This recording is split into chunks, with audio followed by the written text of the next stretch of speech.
Sarcoma Stories is a podcast created by Sarcoma Foundation of America to highlight the voices and experiences of patients, survivors, and care partners. After listening, be sure to join our Sarcoma Stories podcast Facebook group to connect with the community and discuss the episode. Follow us and enable notifications on Apple, Spotify, or your favorite podcast platform so you don't miss new episodes. You can also find all episodes and information on this subtype or your subtype on SFA's website, curesarcoma.org. Links are in this episode's description.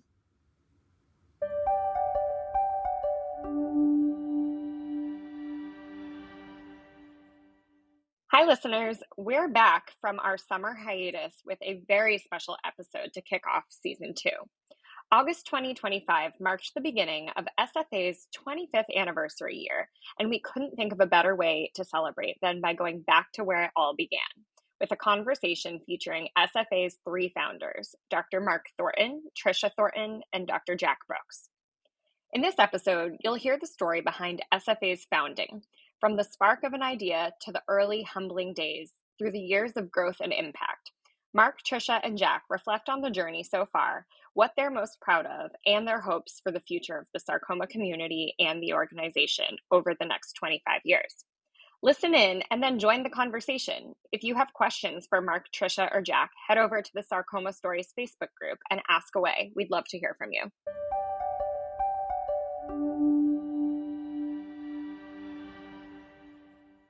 Welcome to Sarcoma Stories, and for our returning listeners, welcome back. If you're new here, we're so happy you've joined us. I'm Tasha, I'm one of your hosts. And I'm Brandy, I'm your other host. And we have a very special episode for you today in honor of Sarcoma Foundation of America's 25th anniversary. To mark this incredible milestone, we're honored to be joined by our 3 founders, Dr. Mark Thornton, Tricia Thornton, and Dr. Jack Brooks. We're so excited to dive into this conversation, learn more about the roots of SFA, hear their reflections on the journey over the past 25 years. So Mark, Tricia, and Jack, welcome to the podcast. Thank you so much for joining us and being here today. Thank you. Mark and Tricia, would you like to tell us a bit about how your sarcoma journey started? Sure. Our son, Jeffrey, when he was 3 years old, we noticed that he had developed a little lump on his tongue. So the doctor actually thought it was an infection and prescribed an antibiotic, but thought we should schedule surgery just to be safe. After the surgery, we were told that the tumor was benign. I can't think of the name of it right now, but it was some benign tumor. But about a week later, we got a call from the surgeon telling us that it was, in fact, an alveolar soft part sarcoma, a malignant tumor. As you can imagine, we wanted to find any information we possibly could about it. There wasn't a lot at the time. This would have been around 1998. And what was available was not good. The prognosis was just not very good. In fact, the tumor, what I was reading, was always described as often indolent, always fatal. Anyway, one day I happened to run across an article. It was a scientific article of a case study that had a patient in it. One of the patients was a 2-year-old boy that had a much bigger tumor than Jeff had. And it showed that he was 32 years out. So I wanted to know what happened to him. I was able to track down the number of the co-author on that paper, which was Dr. John Brooks. And I was able to call him, and he actually took my call, which I was very happy about. We talked a long time, and we stayed in touch, and we'd email. I'd often ask him questions or run things past him. In fact, Jack actually offered to look at Jeffrey's slide, the tumor, because the initial diagnosis was so unclear. We talked quite a bit over the weeks and months, but there was a CTOS meeting that year, this Connective Tissue Oncology Society meeting that was near us. So we decided to go. So we went to the meeting, and there was a bunch of tables set up. And when we got there was only a couple of seats left near one of the rooms. So we went and sat down, and we're just taking in the meeting.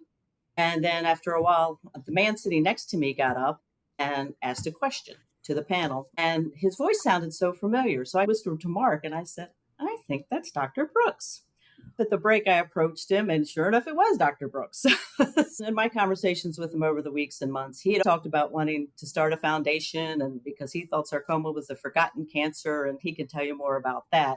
But we talked about it some more then, and then again over time. And we thought, and he was just having trouble. He had already written the bylaws for it. And we thought, why not? We got together and said, maybe we can help and do something. I think the three of us just had the right skill set at the right time to get this foundation started and going. It really was quite remarkable to think about that we were able to do it. There just wasn't a lot of information there. There was just no movement. In fact, Mark and I were shocked at the time that we didn't think about starting a foundation. We thought we would just join with somebody else, and there was just nothing there. Yeah, we at the time in that era, there was a lot of advocacy movements, a lot of activists emerging from the cancer space, building on top of what the AIDS community had done in the 1980s and 90s.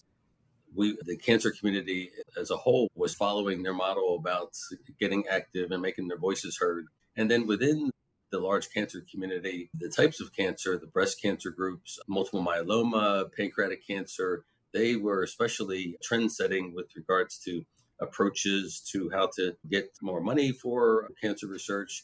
And then there's specific cancer types, how to engage FDA for regulatory reform, just like the AIDS groups had done successfully previously. And so, like Tricia said, we wanted to join that sarcoma group that was out there, to just join whatever effort was going on in sarcoma. And like Tricia said, we found out that there absolutely was zero organization, with Jack's kind of brains behind the whole notion of starting a 501c3 nonprofit charity. And then with our energy, motivation, we all got together and put in the paperwork and then got things started. I remember the first time we got a post office box and got a very small, ancient, archaic the website set up, but remember getting our first $25 donation. And then what a thrill it was to see that somebody actually cared enough to donate. So that was our very first donation. And so it was remarkable. And then that just began the slow kind of organic growth. We had different kind of turbocharges along the way, for sure. Of course, Brandy's probably been our biggest turbocharge of our 25 years, 5 years ago. It's a catapult to what had been a modestly successful organization into quite the kind of leader, especially of this space, eclipsing what had been a bunch of different smaller organizations in the 2000s and early 2010. But really, SFA emerged as quite the leading group for the voice of sarcoma patients. Yeah, it's amazing. Honestly, I'm getting emotional just hearing you all talk about how it all came together. We get asked that question a lot.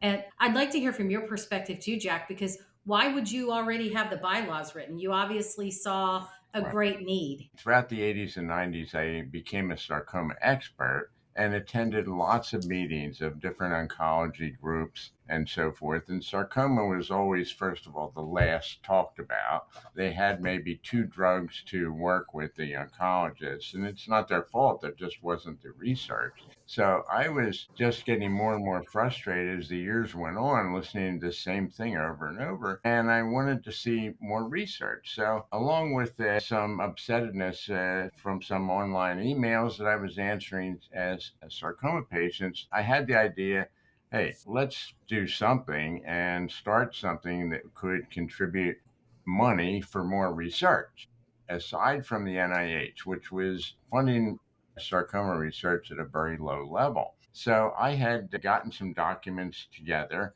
and it just so happened that that very same year, earlier than when I met the Thorntons, Robert Urich was coming to Roswell Park Cancer Institute, and he had a synovial sarcoma. So I'm quickly getting my documents ready, and I made a nice 3-ring binder, and I brought it to the fair and met him. And I said I would like him to be an honorary member if he would, and so forth. And I said, there hasn't been anything going on at all. And he's going, like, why is that? Why isn't there something? He was not upset, but he was pushing to get something started. So he definitely agreed to do that. And that just gave me an impetus to keep working at this. And I had a lawyer. And so it was at that point that Trish had called. And yes, it was just total serendipity at the CTOS meeting. There we are, sitting in the back, and at the break we turned and introduced each other, and there it was. So yes, I had the documents. That's one thing I'm good at. I'm good at a lot of the paperwork and typing and so forth, but really had no idea where to go after that. The Thorntons, I sent them by email the bylaws and whatever other things I had, and they took the ball and ran with it. They are the true founders, because it sure wouldn't have happened with just me.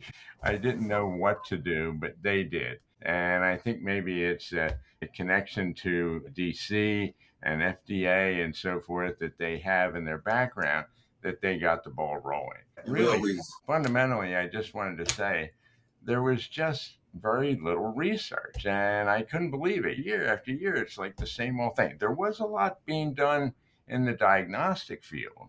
We had a lot of immunohistochemical markers come online in the 80s, which identified more sarcoma entities, more sarcoma subtypes. Amongst rhabdo, for example, there were myosarcoma, there were only 2 subtypes. Now there's 6 or 7, and they're all run by different genes. So actually, what has happened due to the Sarcoma Foundation is a lot of research. It encourages not only the research that we fund, but also it gets the whole sarcoma community working in their other institutions to do similar things. So the genes have now, there's been a molecular explosion actually amongst what genes run each and every sarcoma type and subtype.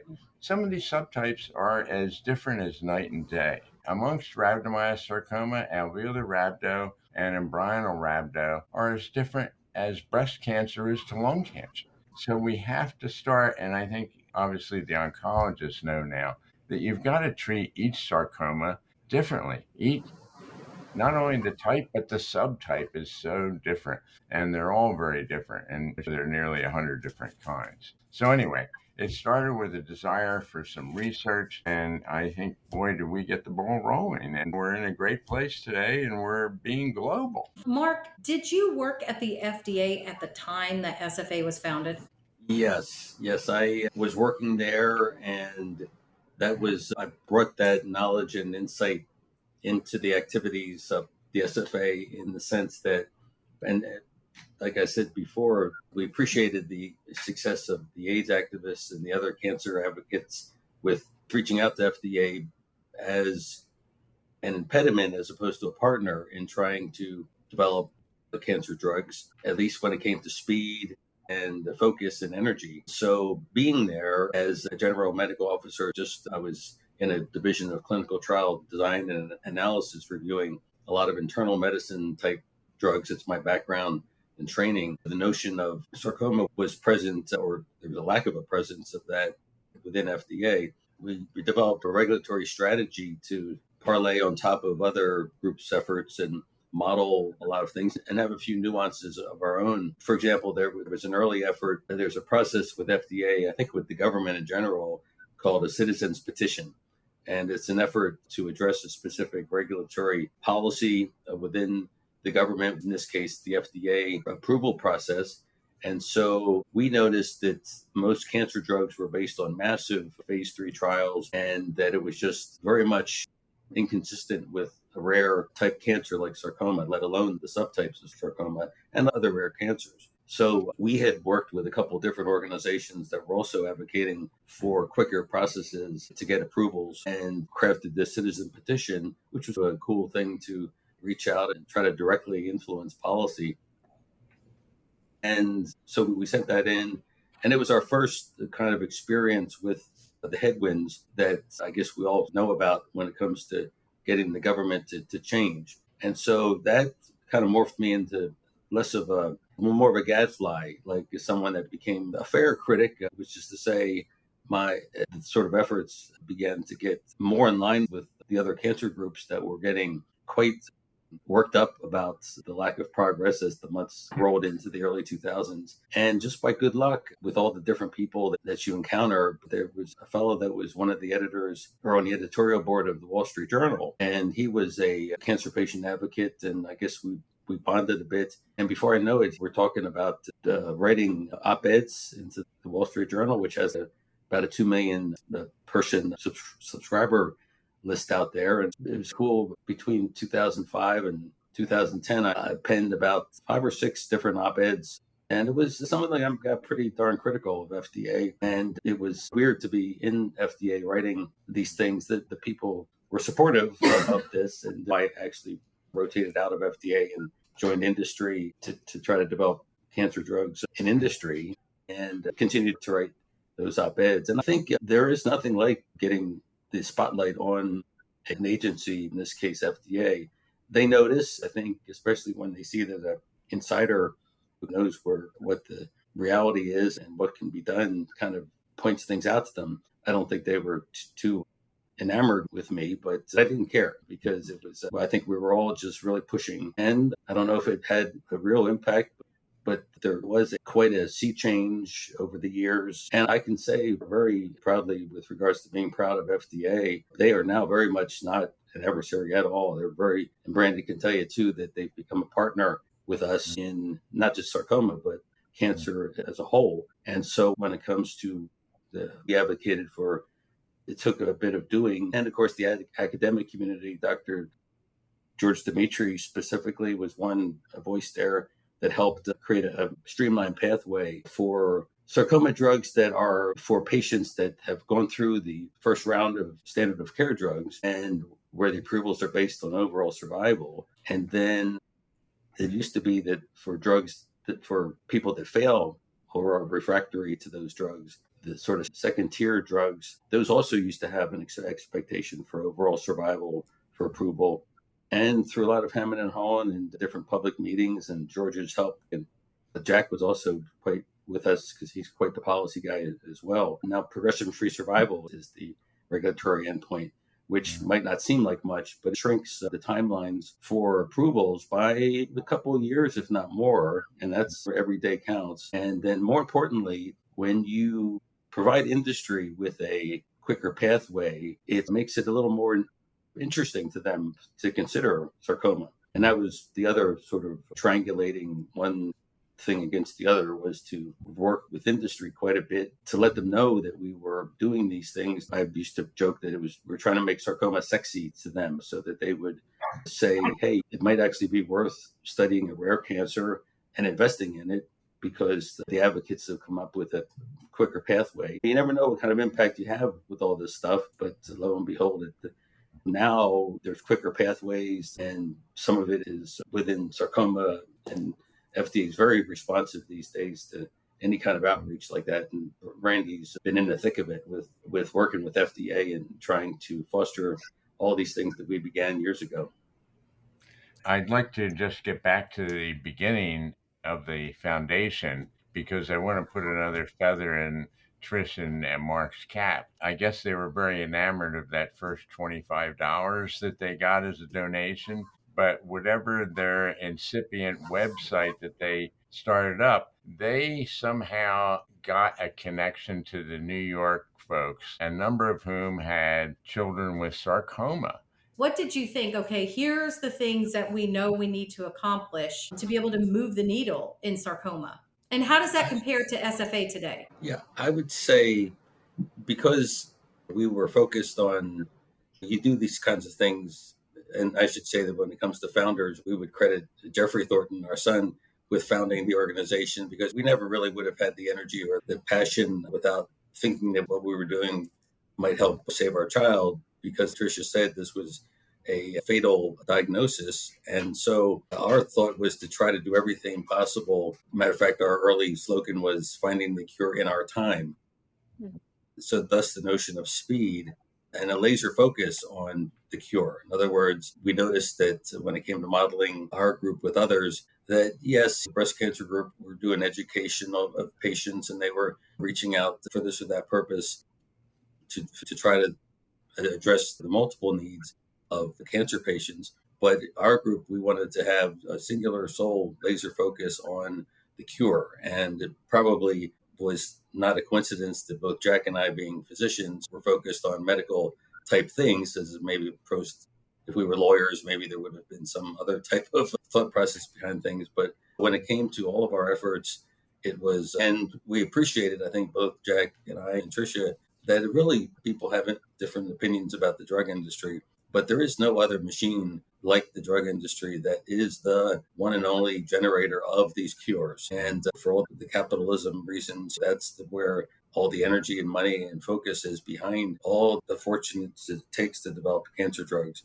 So we very much knew that was a very important piece of it. So that's this partnering with the pharmas, trying to goose along FDA to speed approvals, as well as raising money to get research. There's different types of research that cancer groups like the NIH fund. People have probably heard of basic research versus translational research. It's nice to do basic research, but it's one of these little nuggets of information that may in 50 years mean something, to be derogatory. But we wanted something that was translational, that if we're going to put $100,000 into a grant, we want the results of that to foster the cure. We didn't care about knowledge so much as progress per se. And so it all, as you could probably get a picture of it, we were driven that way. Now, to Brandy's question about now. So over the years, though, a lot of people come into the organization, the board of directors, with thanks to Brandy's efforts and just the success over the years. Once you grow into a multi-million-dollar type organization, you find that you do have some of the capacity to expand, to look out in other directions, and to respond to the community, because you do hear about the patients that are suffering with regards to, say, the morbidity of surgery or the different approaches with other things like handling second opinions and different types of other needs that patients have. I've always stressed that we didn't want to have a mission creep and do too much. The bandwidth couldn't get too big, but certainly it evolved into where there was, without feeling a loss of the general focus on cures, there was, with listening to other people and basically being able to be more of a other kind of services, in other words. And Brandy's the person that's been leading all the other nuances besides just the notion of new drugs. That's a piece of the differences between then and now. Yeah, I would add that I think two things really helped to get us off the ground in those early days. And Mark said the focus was on translational research. It wouldn't be me deciding who gets a grant. We formed the medical advisory board, and who did we pick? Famous people around the country in that field. These people were famous already, and so they would be a board deciding in the same way as an NIH grant is decided. And so it was very fair. There were scores given and so forth, and we allocated the money accordingly in a very proper and nationally acclaimed way. The second thing I would say that helped the organization and the galas in particular is that we decided, you know what, there are no awards in this field. And we started creating a couple of them in the beginning, and both for the patients as well as for the healthcare providers. And I think that really gave us a boost in everyone's mind around the country, because you know what? A lot of these prominent physicians that they are, nonetheless, they don't get an award or they don't get a pat on the back. And if our organization was going to have such an award, it's another feather in their cap. So I think that attracted people to us and made us more visible around the country, and I think helped raise more money basically for the foundation.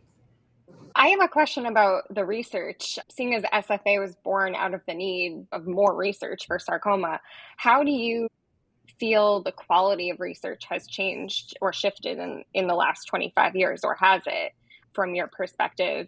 I would like to speak to that a bit. The amount of research going on now in sarcoma is, I don't know, triple, quadruple, maybe 10 times what it was in, say, 2001. And secondly, it's of a quality that's really unmatched by any other tumor type research. Next gen sequencing going on now for sarcoma on a small little biopsy is incredible. They not only test for the genes that are known to affect different types of cancers, including sarcoma, but they will sequence the whole gene of your own tumor. So that is something that is just leaps and bounds different from the past 2 decades. The diagnostic realm is also incredibly better. There are now 50 to 60 immunohistochemical markers that pathologists use to be sure exactly what type and subtype a patient has,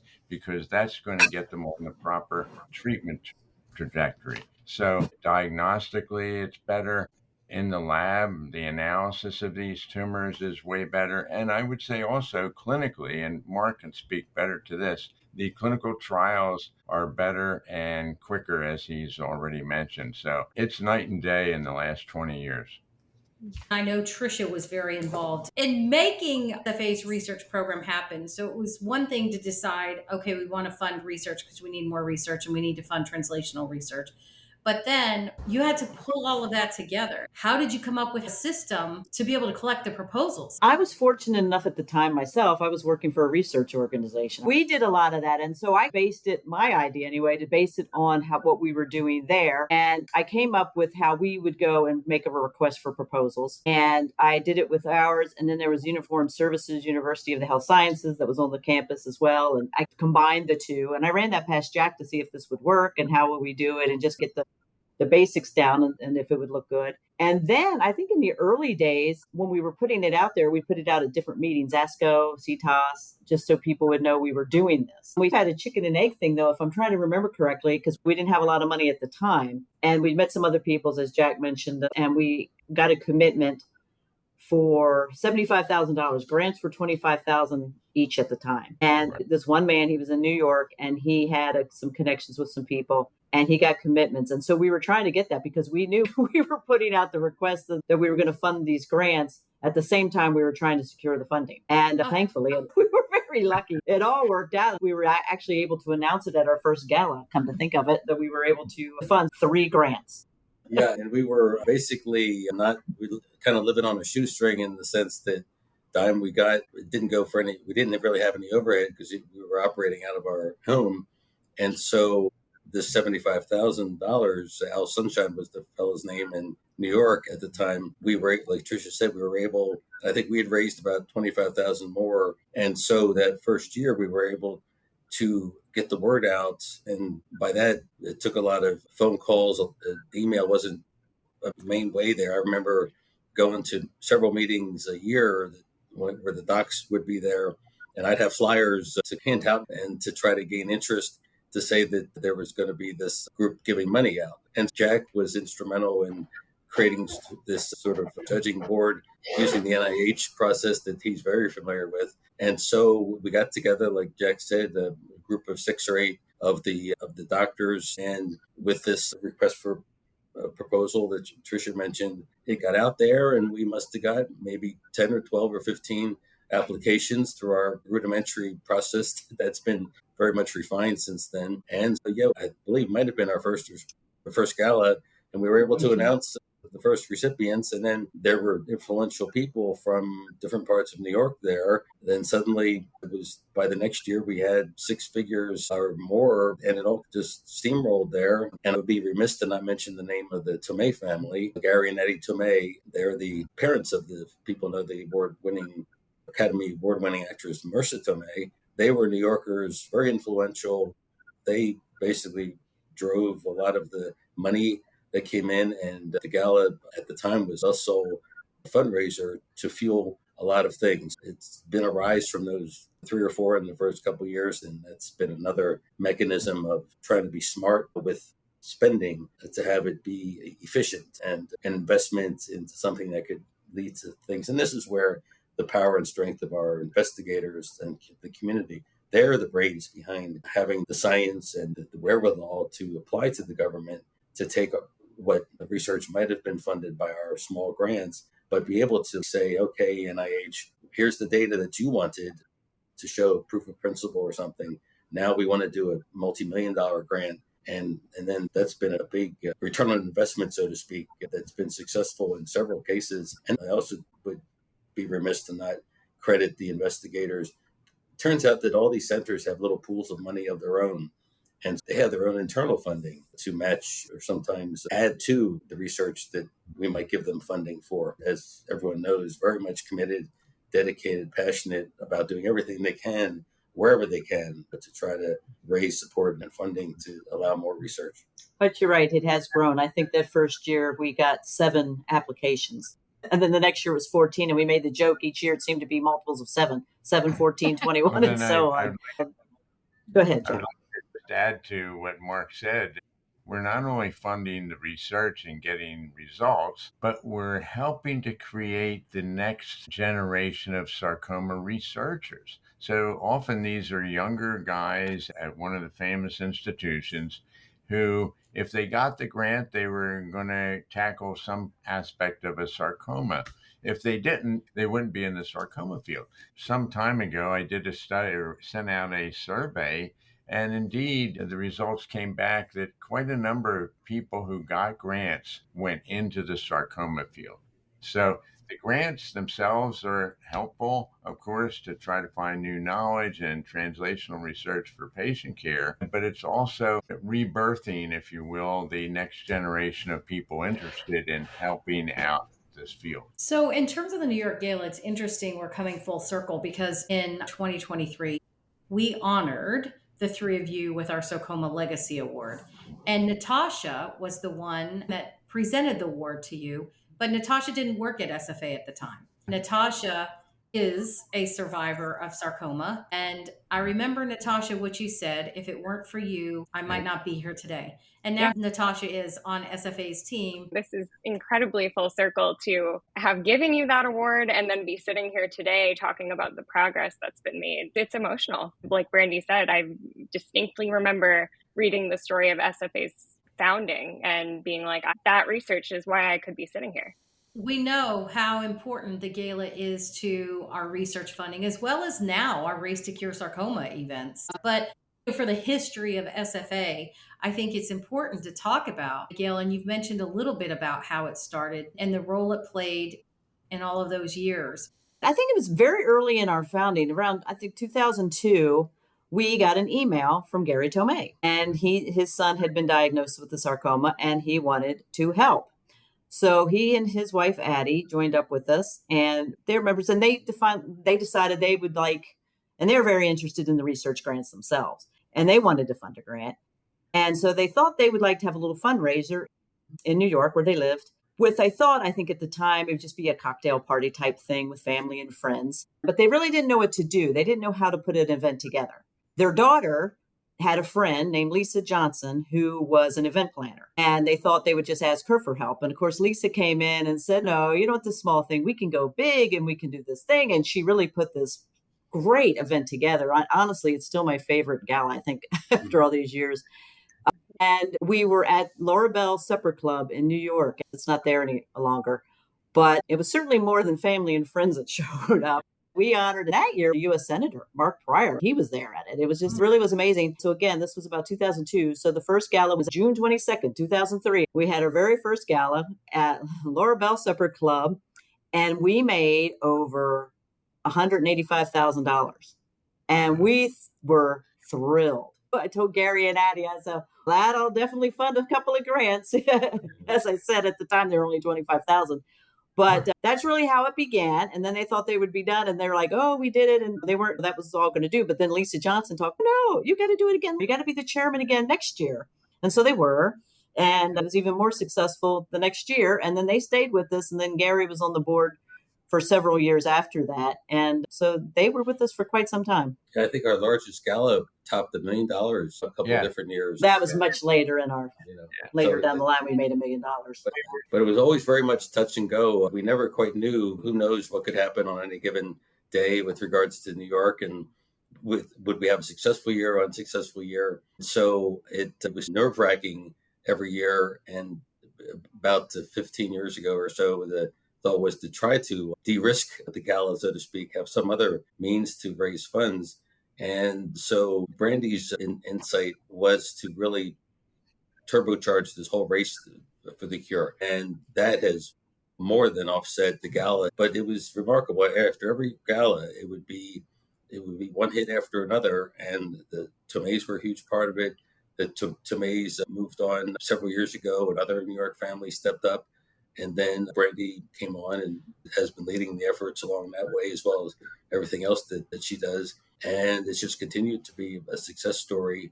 Again, trying to unite the aspects of New York that people think of. You've got the artists in the village down there providing entertainment, the Wall Street people with their not just investing money, but also focus on drugs. And we attract the drug companies to come and give them awards. and that helps. And then, of course, you've got the Upper East Side types that are the Sloan Kettering gang that the different doctors will make the word out, give the word out to their patients. So you end up with this room full of people that are just a powerful bunch that when it comes to generosity, the passions of the night, everyone opens their wallets and these are spectacular potentials. But now it's a good, solid type of an event. That is how the New York Gala became reality. And as you know, New York is filled with all the financial people. And they found that some of these folks from JP Morgan and other financial institutions had sarcomas, and people would buy whole tables and fund grants to $10,000, $20,000. So that all started because the Thorntons got the word out through the website and I guess some phone calls and what have you. But that was really the kickoff. Besides starting the organization, the New York Gala was really the start of true fundraising for the foundation. I think it's important for us to talk about the role the New York Gala played in SFA's ability to fund research and how important it was to where we are today, actually. And also the fact that here we are in September having another New York Gala, our 23rd annual New York Gala. I know one thing we've discussed over the years is what with so many different types of sarcomas, we would hear, and Brandy, this is even well before you came along, that somebody out in Ohio would start a little organization because their son or daughter or family member got a sarcoma, and they would have a little race or maybe just a dinner, a get together, a fundraiser. Their money that they wouldn't know what to do with it. And gradually, which has been amazing, we have become the umbrella for all these sarcoma types and all these different families and get togethers. And so we become the vehicle to disperse their money for a grant named in their honor. So that has been a gradual thing, but now there's no doubt we are the Sarcoma Foundation of America. And not only that, as Brandy may well chime in here, we have things going on nationally and internationally. Certainly, our grants started that. We started giving grants in Europe and France and Italy and Germany and so forth. And now we are practically running programs in a global fashion. So it is amazing to me how far this organization has come in the 25 years. It's something that I'm most proud of in my life to be part of it. And as I said, I was a smaller part of it, but I am so tickled at how far it's become. Yeah, it is amazing. We've hired our first person in the UK that's helping us, and we do fund research globally. But even this podcast, we have listeners on 5 continents. We have gotten requests for assistance from people from other countries. Our national virtual Race to Cure Sarcoma has turned into the global virtual Race to Cure Sarcoma because we had people from all around the world participating in our race in July. Even our Sarcoma Awareness Month childhood children's art, we had people from other countries submit their artwork. So we have truly expanded our reach globally. And that is, again, to think about something that started from your house to where we are today. When you look back at all of the things that SFA has accomplished, what are some of the things that you're most proud of? It doesn't have to be the biggest things, but from your standpoint, what are the things that you're most proud of? Because I have to be honest, Mark, I had no idea that you actually handed out flyers to get people interested in our program. So the fact that you were at meetings handing out flyers is actually humbling, quite frankly, as a leader of this organization to think that's how we started.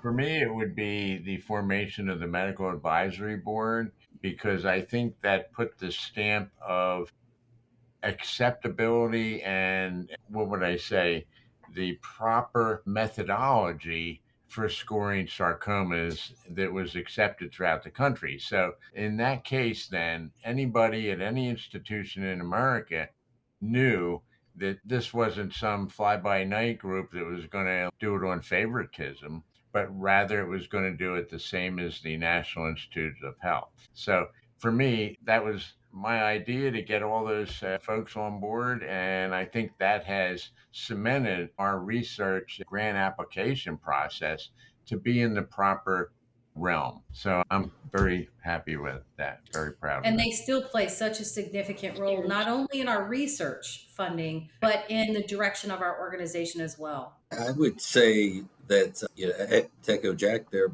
but also just from the point of view of expediting drugs more quickly, the success in getting that streamlined pathway that FDA now uses for second line sarcoma approvals was a big one. I think more on an emotional level, when we were wondering what might be available for Jeffrey if his sarcoma returned, there was nothing.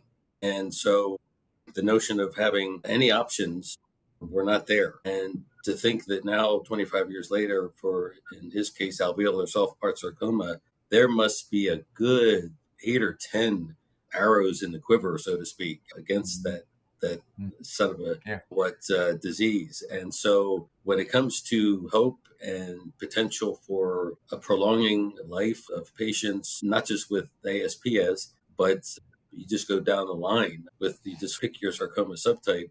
And I would say that opposed to where there was virtually nothing, if once you got ifosfamide and doxorubicin back in the day, that was it. You might get higher doses, you might get a different kind of combination of it, but good luck. Right. That was it. Maybe more surgery.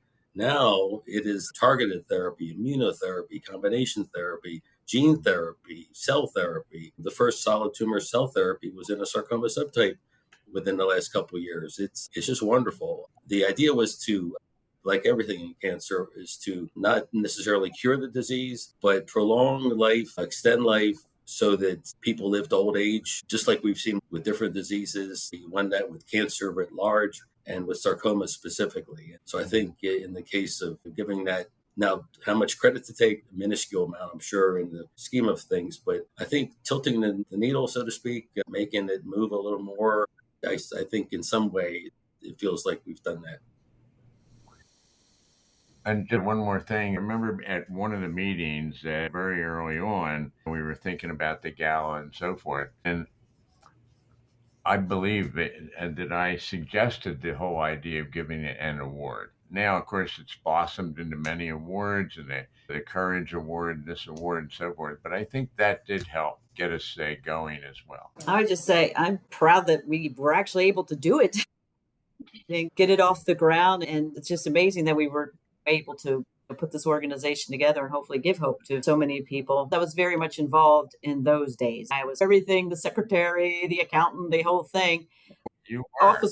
The office manager. So I had a lot in those days of just really talking with people. And that was nice for me, and proud to be able to hopefully give comfort to people when they'd call, because people were so upset and just looking for hope and looking for just something. And I was able to talk with those people, just hearing their stories and hopefully helping them some and giving some comfort. I heard a lot of the stories. I got a lot of the pictures, and people would send pictures and articles. And so I miss that in a way now, that being so close to it, because I'm not as close to it as I was then. But just the fact, looking back all these years later and say, hey, we had a hand in that. We had a hand in helping people. So that feels really good. And I'm proud of that. I would say each of the three of us have our own skills, and certainly Mark does. But Trish is a unusual type of person. In the early days, there's no doubt it kept going because of Trish. She took in the money. She knew how to collect it and organize it. She was in the early days hiring people and so forth, and she would be keeping everybody happy. There's a certain person who needs to be there as a glue to the early organization. And that was Trish. That is her strength, and kudos to her. She did an amazing job.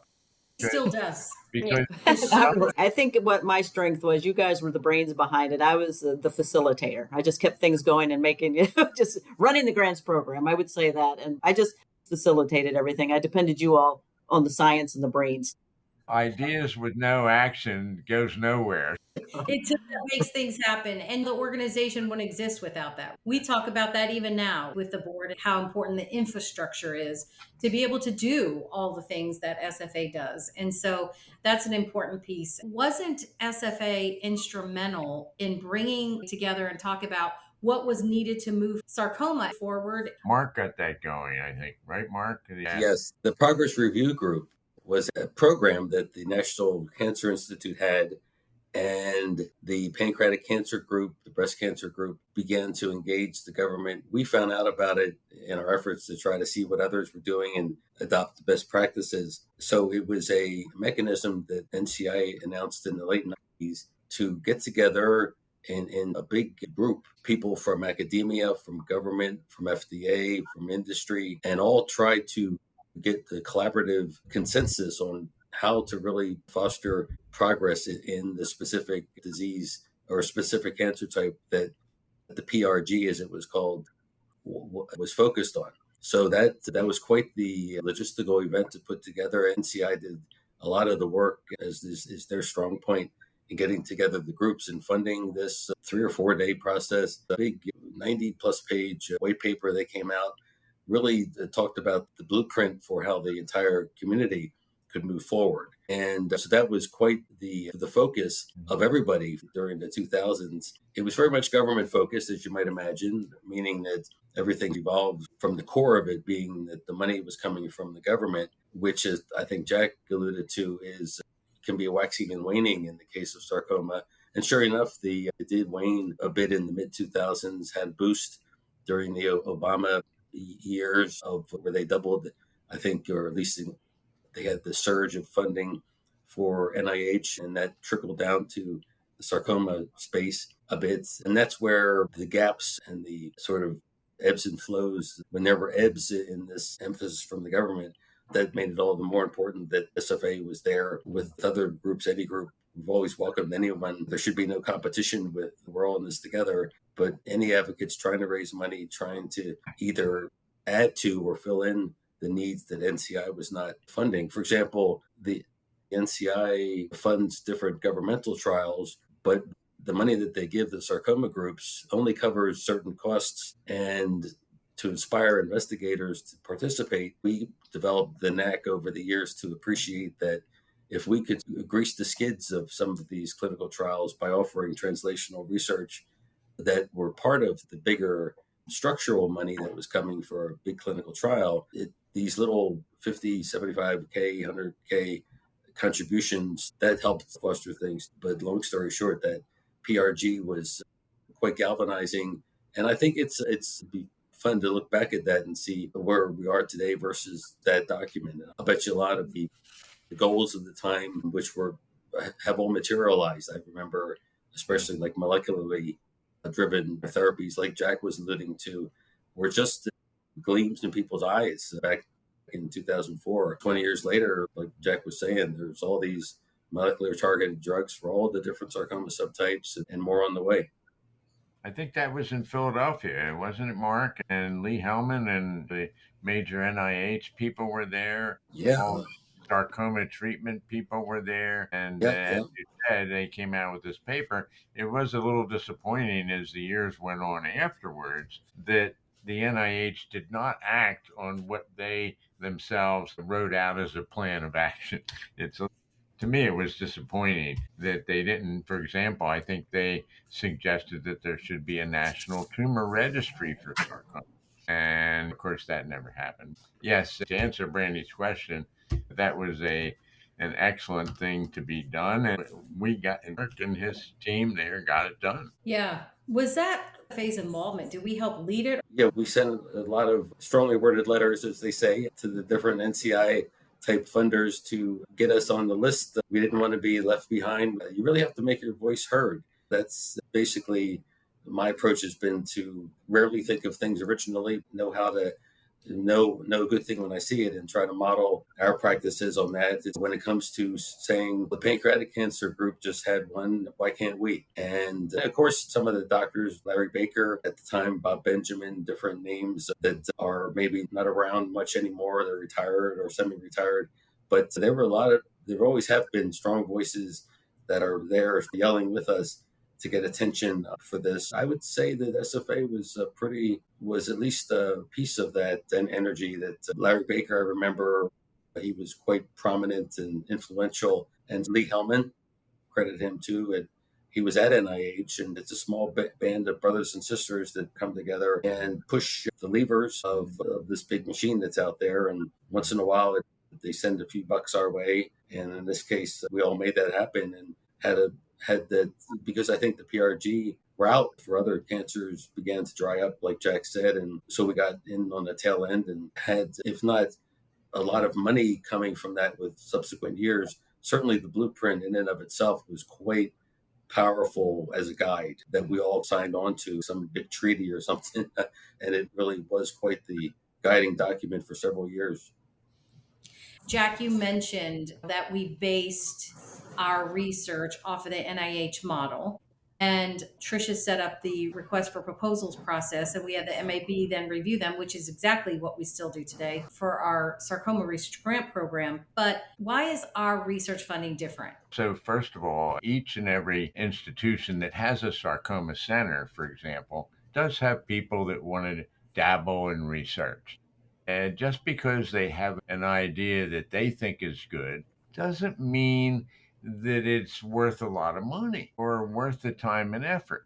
First of all, that was already known that there were people around the country doing research at their own institution, but not a lot, and not a lot with any kind of rigorous overlook in terms of evaluating the scientific rigor of what they were proposing. So what we have done is provided an organization that will take in various grants of all kinds. And we get 60 to 80 plus applications every year now. And all of those are ranked by our medical advisory board. They then give it a score, and then it gets a grant average. And the ones with the 1 or 2, that's the top. But we go through a whole process. But I think people around the country realize, hey, this isn't just local yokel stuff. These are the top ideas identified by the top people in the country. So we have the process. Yes, they can go to NIH. But where we fit the bill is in the pre-NIH grant process. People have a very good idea, but for NIH grants, you almost have to have a lot of results before you get their money to fund their research. So it's our seed money, if you will, whether it was 25,000 in the beginning or 50,000 and now even 75,000 per grant, will provide that researcher the time and effort to get his and her sarcoma results to then go on to get an NIH funded grant. But so that's the space we occupy. But I think the difference is we brought a sort of a national standard to it all, and a place where people can be assured that the money that they raise for their loved ones is used for the best possible purpose. What is your hopes and dreams for SFA in the next 25 years? We've done a lot of reflecting on the past, but as someone here doing the work now, I want to know, what do you hope for SFA moving forward in the next 25 years? To me, simply find the cure. That's it. I hope we can do it. Yeah, I think what I would be ideal is, this might sound strange, but to not have an SFA might not have a need for SFA, because the cure would have been found. And so that would be the ultimate full circle to start this process and to make advancements, so much so that let's move on to the next problem. But of course, cancer being cancer, the likelihood is just continued evolution and more years, longer lives. You notice that the AIDS activists are not going anywhere, but despite probably what is now not much of a death sentence anymore for AIDS, people are living out full lives. It's getting that way with cystic fibrosis, but they're still around. There's always people that fail drugs. There's always a need for the next generation. But yeah, I think just people that follow the science. We say that a lot, that we'd like a survival curve for sarcoma, and you want that. If it was at 20% 25 years ago, you want that, and it might be 50% now or 60%. You want that to be 90%, 95% in 20 years. That would be great. Yeah, I would just echo that. Just better survival data, better and more different types of treatment for all the different types of sarcomas, more researchers involved in the whole activity. And I think is the way it's going with our organization and under Brandy, a more global approach will help. These aren't the most common. It's only 1% of all cancers. And while the United States and our researchers can do a lot and our clinicians, it'll help if we have the rest of the world kicking in. So that would be a tremendous development in the future. What do you think is our greatest challenge? Looking back, they've made so much progress. What do you think still remains challenges for us? That's different. I was just thinking keeping people engaged, because sometimes when it's a chronic disease, say just cystic fibrosis, it's a lifelong thing. So people will stay and work with it. In sarcoma, what we found is if someone has it, a lot of times if they pass away, the family doesn't want to be involved anymore or at all. So that's just the end of their road. If someone's cured from it, a lot of times they're like, I want to put this in my past and not think about it anymore. So it's not something we do. So it's hard to get a community together sometimes just because people won't stay engaged for whatever reason for any period of time. So it's hard to get that kind of following, if you will, for lack of a better word. I couldn't agree more. That is, if you lose a loved one, that happens, is that there's that passion to do something in the person's name. Life moves on, and it's not as much that way. Yeah, I couldn't agree more. That trying to keep people engaged and come up with methods to try to do that.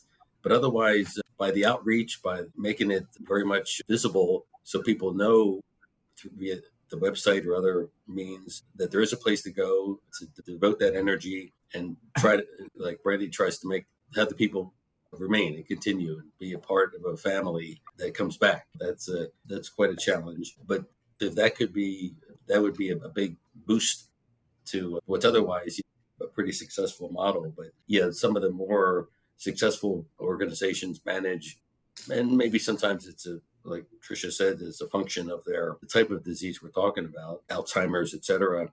People stay engaged for very long lengths of time for that reason. And so that's one challenge for sure. Yeah, when I talk to some of these sarcoma patients and their families, amongst some of them, there's a certain level of frustration that, darn it, something isn't happening now that can help my family member or someone I know.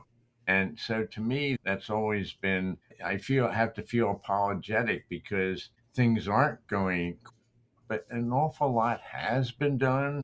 And as we're chipping away at the genes, I have to believe that the right markers and maybe magic bullets will get discovered. I can see why long term why some people might fall out of the community, but we just have to keep getting the word out there. And of course, there are more and more people each year getting sarcomas.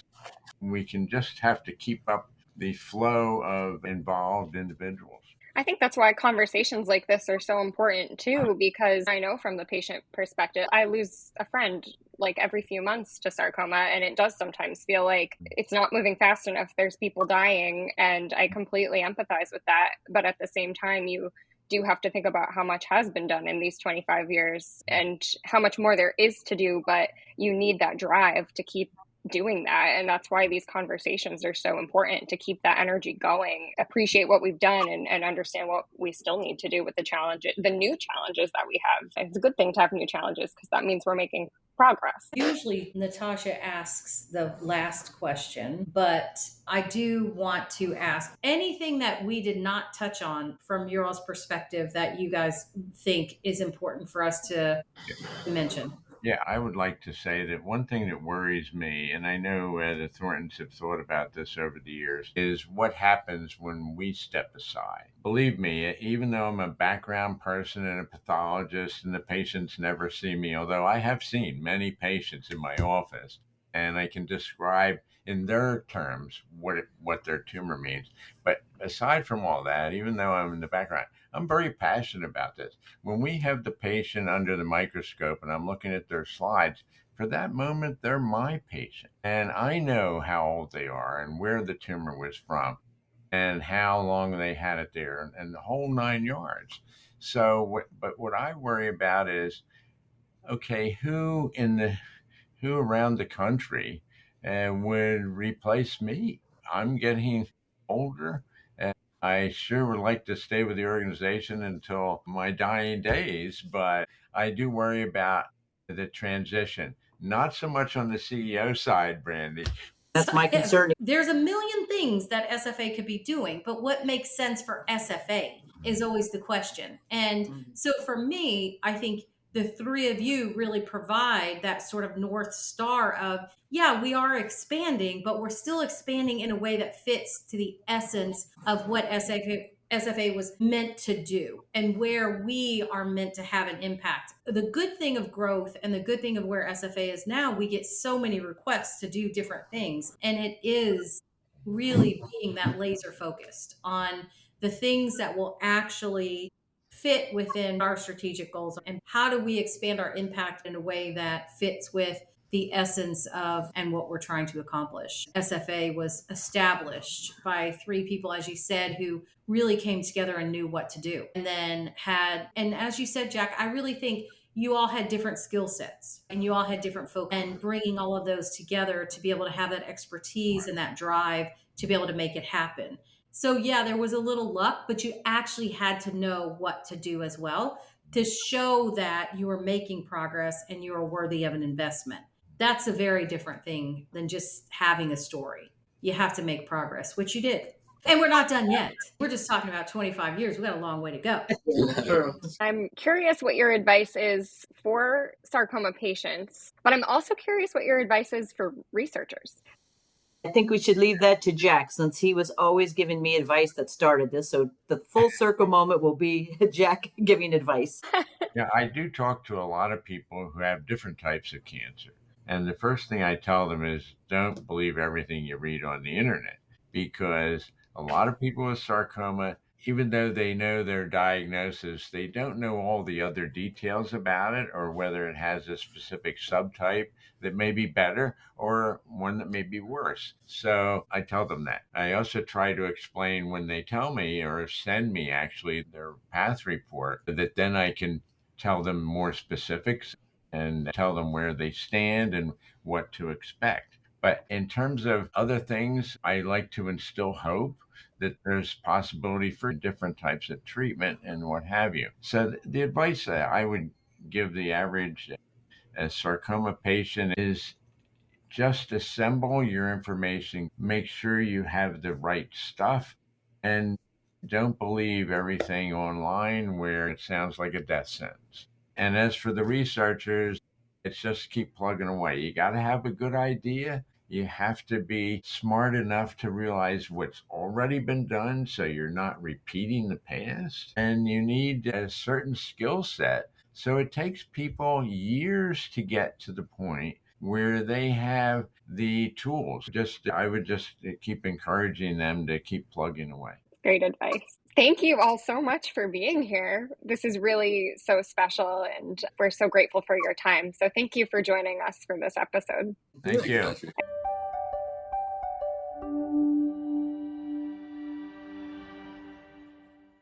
SFA created Sarcoma Stories to highlight the individual stories of sarcoma patients, survivors, and care partners.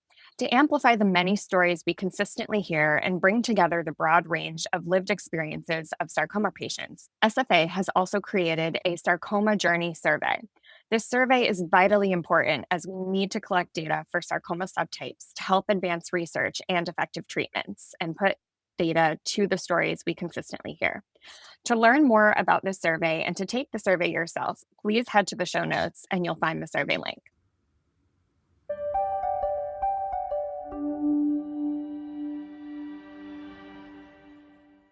Thanks for joining us today. Did this episode resonate with you? You can join the discussion about this episode in our Sarcoma Stories Facebook group, linked in the show notes. If you found this podcast helpful, your feedback is incredibly valuable and helps to create more awareness about sarcoma while sharing vital resources with someone who may need it. Be sure to leave a rating and review. Thanks for listening, and we'll see you next time.